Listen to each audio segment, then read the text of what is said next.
The work of one of America's most enigmatic authors is being brought to life.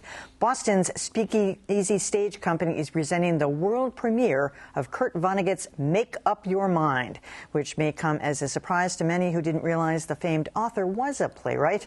WGBH arts editor Jared Bowen joins us now with more. Yeah, and this is very interesting because I think a lot of people didn't know because he wasn't well produced when he was writing, but it was a passion of his at one point. And so Speakeasy Stage Company, this is new for them, presenting a brand new work by going back and reworking this play using his own words. And so basically the play sets us down in the office of Roland Stackhouse, proprietor of Make Up Your Mind, Inc., a business which helps people crippled by indecision. It's trademark Vonnegut humor here as Roland gets himself embroiled in a relationship with a woman wealthy enough for her husband to buy her Blue Cross Blue Shield, the company, not the plan, as he also laments the perils of Eskimo marriage, and as he still can't quite connect with his own dad, as we see in this scene. How can you let this happen to your son? I know his limitations. But not his possibilities. That is how you raised me. Always you insisted on mediocrity. To be honest, you met me halfway. What kind of father were you? Well, the kind I knew how to be. I taught you baseball and marbles and how to make a whiskey sour. No, you didn't. That wasn't you?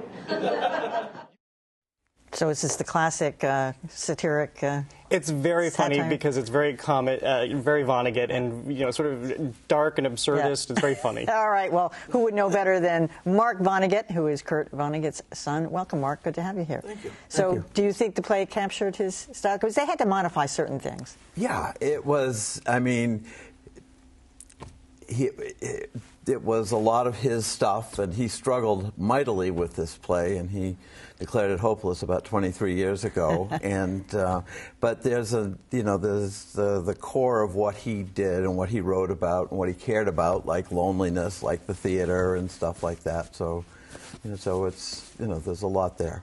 Where did he get this stuff from? And I know people always ask me about that, my dad who, but the sort of black comedy, the deep satire, where did that come from? He's a veteran with PTSD, straight and simple. I mean, I think a lot of art is people trying to tell the truth to save their own life, and I think that's who my father was. He was a veteran who tried to tell the truth, and it turned out to be pretty good art. Yeah, because obviously Slaughterhouse-Five was deeply rooted in that. I mean, one of the things I found so interesting was that, first of all, in this play, which is all his own words, and so Nikki Silver, the playwright, takes over and had access to all of your father's archives and letters. Mm-hmm. And I'm wondering, and he's himself a character in the play with these great interludes, so how much of your father do you see in this work? I mean, it's definitely him, and I think it would have been even more disturbing to me if it was more of him. It was... I mean, it's definitely,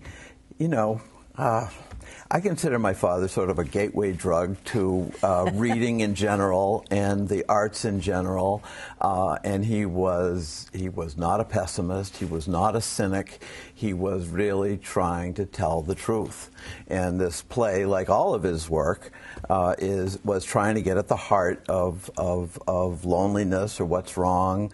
And for him, a lot of his passion for theater was he wanted a community, he wanted a shared experience, and he found that in amateur theater when I was growing up, and he wrote several plays. A lot of them are good. How long did it take for you as a kid to kind of get it, what he was going after? Because those are complicated themes. You can read a book and not get it, and then in later life you say, oh, I thought he was sort of an immature, promising little brother. I mean, I thought I was the closest thing the family had to an adult from the time I was about 7 or 8. I mean that sort of seriously. I worried about him and whether or not he would be successful. So I think it's sort of a disadvantage to grow up as the son of a famous person.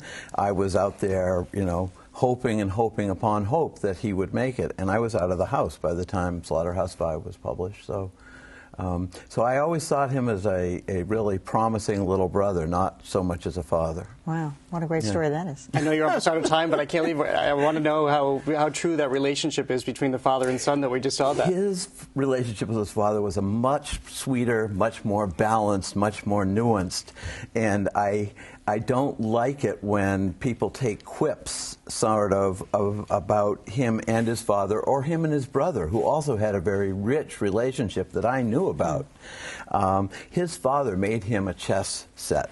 And if you know how hard it is to make a chess set, and he made a chess set for him when he published his first short story, which was about chess, you know, a harsh, critical father does not make a chess set for his son. Mark Vonnegut, thanks so much, Jared Bowen. Thanks. Okay.